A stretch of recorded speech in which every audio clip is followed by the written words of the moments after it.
it's so easy those first few weeks and months to just hold your breath because you don't know what's going to happen next. You feel things that are changing around you, and you don't know what's going to change next, and you just forget to breathe. I could just see how, my world was destroyed. It's a death. I mean, it's an absolute total. It's death. For some people, it blows up in a nasty car accident. For other people, it's just sort of like, in my marriage, it's just sort of died in its sleep. And there was a body, and, maybe one day we'll have a funeral.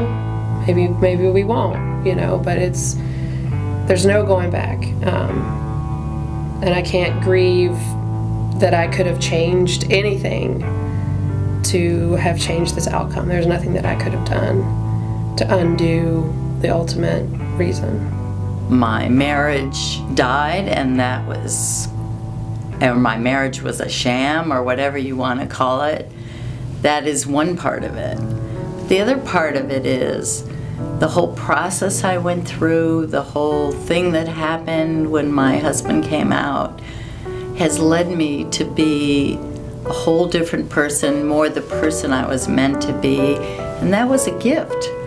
And I can't say, I don't have to say that either it was horrible, terrible, my life is over, or I had this gift. Saying I have this gift doesn't mean I'm denying that the other happened. I can have both. I can look at it as both. It's a package. It's A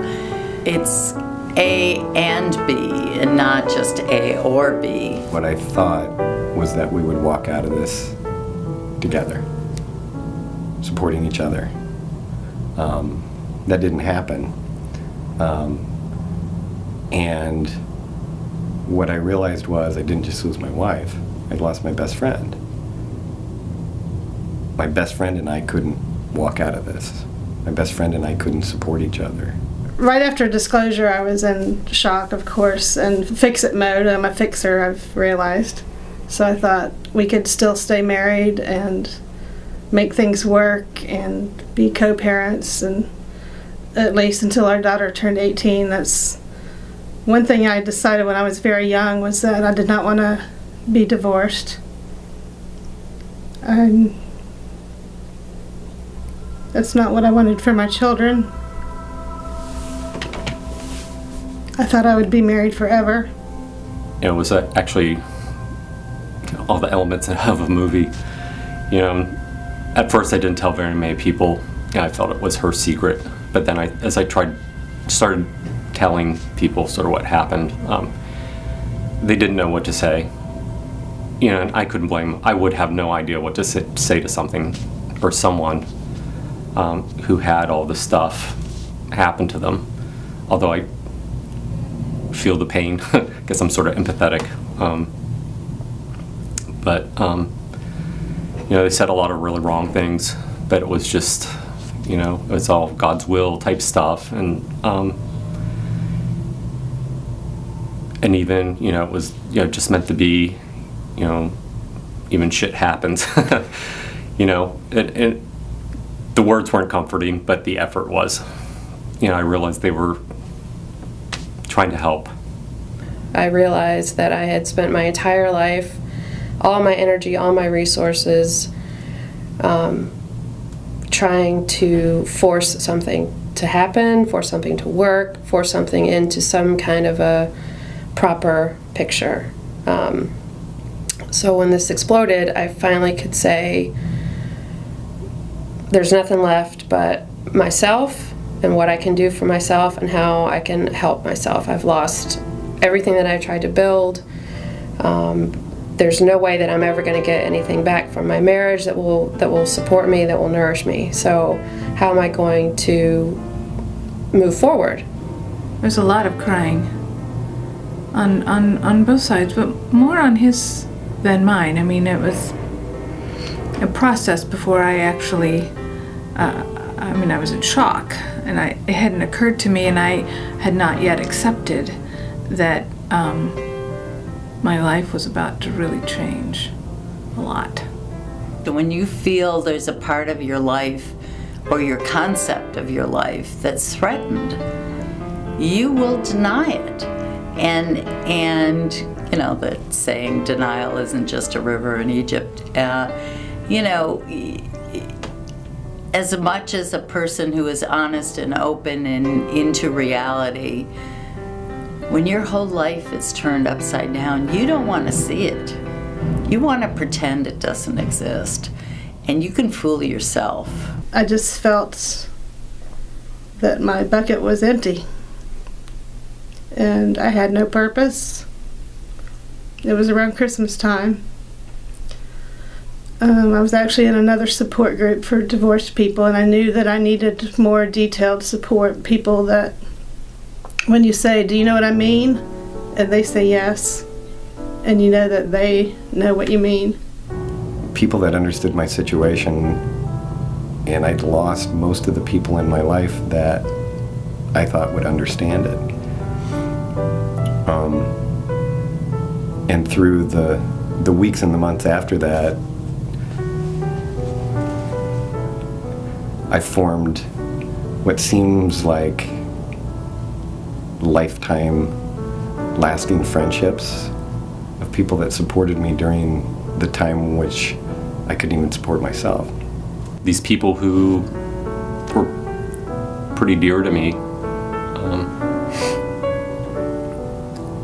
yeah, I couldn't believe that they weren't really seeing both sides. My faith was shaken. Who was God? Was there a God? I always considered myself a good person and always wanted to do what was right. And I just felt like this is the reward I got for doing that. And so I'm still on that journey, religion and spiritually. The strangest thing is that my faith, at least in the aftermath, was actually strengthened because I guess I needed grounding. I realized I didn't have it. I had a strong faith when I was younger, and it had sort of slipped away. And I found an awful lot of solace in returning essentially to my roots. As painful as it was, I am grateful that not only was he given the opportunity to be the person he was meant to be, I was given the opportunity to be the person I was meant to be. I didn't have to spend the rest of my life trying to please someone who couldn't be pleased because I don't have the right body parts. I never said I love you to people unless I really, really meant it. I never threw those words around. And I try to say it more often now because I really do love people and love my friends. My friends have really been there for me. I've lost some friends, or I've had to figure out that some of my friends are just acquaintances and they're not capable of being there for me for whatever the reason is, but it's usually to do with them, not to do with me. The only person that you can trust is yourself. The only person that will take care of you is you. And being able to really be emboldened by that and to embrace that has actually helped me begin to have some trust in the world, because I know I can trust myself. At the end of the day, I'm responsible for me, and that's all I need to know. When I was looking for and found the network, I realized that at that point I needed to take. I did. Never gave freely. And once I felt like I was on a little more solid ground, not that it was a constant bedrock, but hopefully I gave back and helped someone else out. 6 months. I mean, I lived and breathed straight spouses. That's what kept me alive.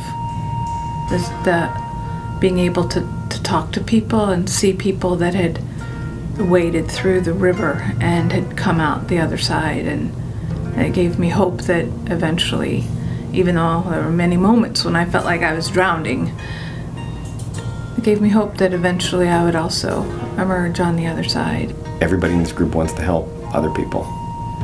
Everybody in this group wants to be okay. And I think that's the running thread. And, you know, a lot of people you see going, I've done it at times going, I'm good. Until tomorrow, when not good. And knowing that there's this group, this community, that at any moment you could reach out and they'd reach back, not expecting anything. To me, the gay thing felt like being a battered wife in a lot of ways, but without any police reports or scars to show for it, then it gets shoved under the carpet. So I'm in the midst of a crisis. How am I going to deal with this? What am I going to do? And the light just turned back on me and said, all right, you got to dig deep. You got to get underneath all of this anger and this grief and this bitterness and this betrayal and this, just get down underneath it. And underneath that, you'll find the space and the energy and the love that you've always been looking for. I understand how you feel now. I have been there. And I want you to know that as much as you feel that your life has ended, as much as you feel that you'll never experience joy again, as much as you feel that you want to hold on to what you have, you will find out later, and it'll be a lot of time and a lot of pain later, but you will find out later that you can experience joy, that you can find again a life, and you can find a better life than the one you had, because it will be based on honesty and not on deception and not on not the truth of who you are and who your relationship is. You will find incredible life after the gay thing. It will be amazing to you, and you don't feel that now that'll ever happen, but it will.